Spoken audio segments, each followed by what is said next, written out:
Расскажу,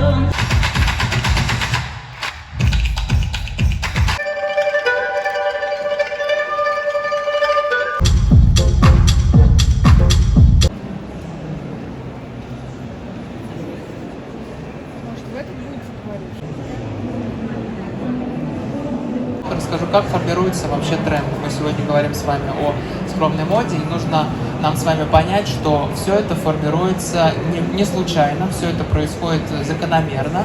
Есть свои особенности формирования трендов.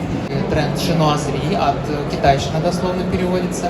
Благодаря этому тренду мы с вами имеем сейчас, вернее не имеем, а в истории, да, имеем рукава а-ля пагода вот такие. Этот же тренд сформировал. Вот. Туфли Мюли, и популярные до сих пор. Фильм «Она» про любовь с операционной системой, о том, как технологии внедряются в нашу жизнь. Тоже, может быть, видели. И одна из последних новинок – это Nomadland, земля кочевников, по-моему, она в переводе на русский язык. Как женщина, потерявшая все во время экономического кризиса, ищет, так сказать, пристанище свое. То есть вы видите, что фильмы тоже отражают то, что происходит в мире, или влияют на то, что будет происходить.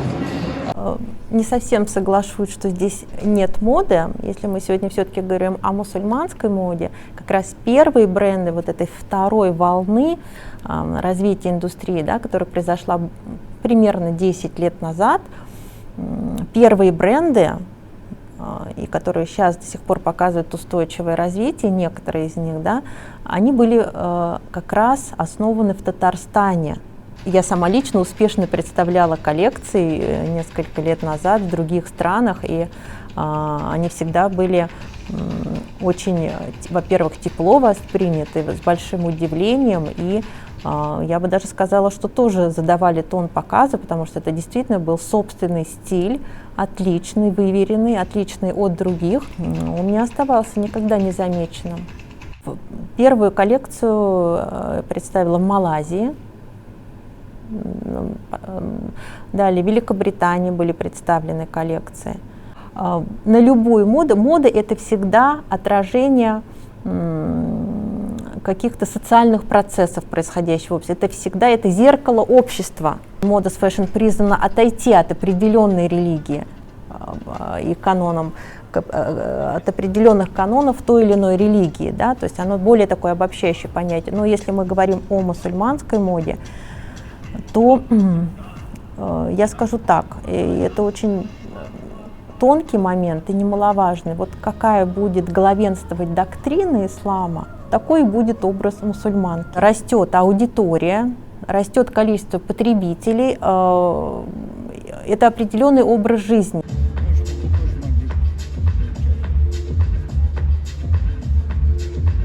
Что касается моды последних 5 лет, они такие, на мой взгляд, рубежные, кардинальные, потому что начиная с 2015 года начались такие новые течения в модной индустрии.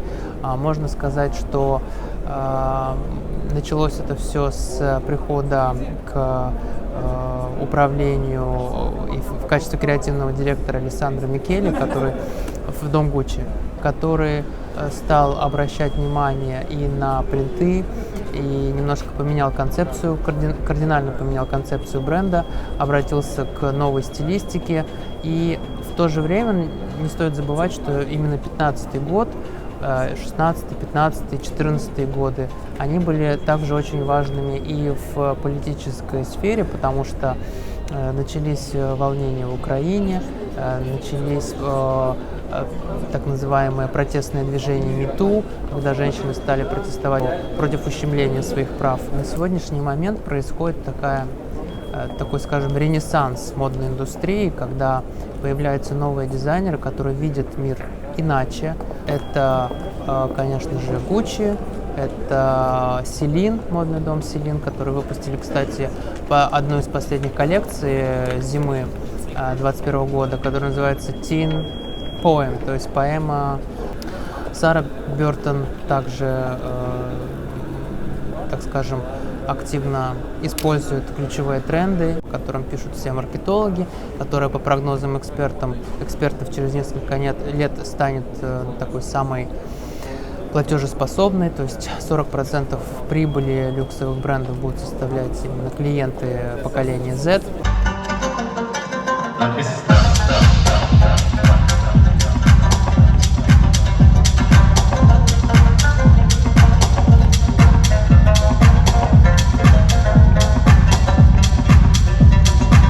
Также много национальных дизайнеров, которые стали популярны, то, о чем мы сегодня говорили. Становятся популярны бренды локальные, например, мексиканские, африканские.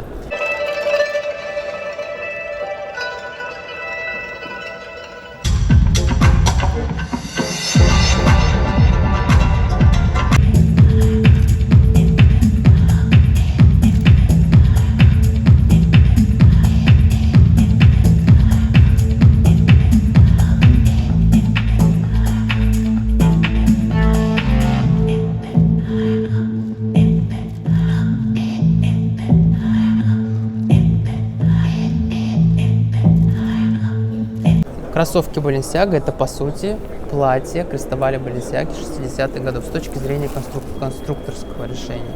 Balenciaga, чем интересна текущая интерпретация, в какой-то момент я немножко не понимал и про себя думал, что основатель модного дома Кристобаль Баленсиага, наверное, перевернулся бы в гробу, если бы увидел то, что... Многие люди так думали. Да, то, что мы сегодня на текущий момент видим. Но, с другой стороны, я для себя понял, что вот эти кроссовки Balenciaga, которые взорвали рынок, да, они своего рода новая версия его конструктивных вот этих платьев с, значит, с вот этим с хвостом, с известной фотографией черно-белого платья, да. То есть просто на тот момент ключевой категорией, может быть, в гардеробе было именно платье. В основе своей национальная мода, если мы говорим в данном случае о мусульманской моде, она остается в своих границах, но меняется и подстраивается под реалии времени, составляющая, так сказать, целого ансамбля, да, потому что мы можем в данном случае играть с принтами, мы можем играть с цветом, потому что цвет очень важен в каждом сезоне. Например, если мы возьмем синий цвет, он разный в каждом сезоне. Сегодня это оттенки там лазурные, завтра из синя-черный и так далее. Даже синий меняется от сезона к сезону. И за этим стоит наблюдать, следовать. А также, конечно, в мусульманской моде, я считаю, большую роль играет аксессуарная составляющая, потому что здесь мы можем как раз-таки проявить свою фантазию и с точки зрения стилистики, и с точки зрения того, чтобы ансамбль выглядел гармонично, да, то есть это платки, которые сейчас тоже становятся популярны.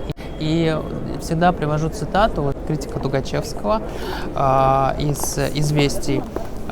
Значит, была выставка «Союз русских художников» в 1921 году. Это была последняя выставка Союза русских художников.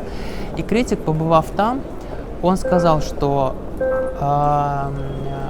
мы во время, когда то, что мы видим вокруг, вот это предреволюционное состояние, Маяковский там с его ломаным ритмом, плакатное искусство, Баухаус, да, мы приходим и видим те же самые заброшенные церкви, те же самые монашенки, те же самые обрывы и деревья. Это уже не вдохновляет, пишет он. И это как раз была последняя выставка Союза русских художников.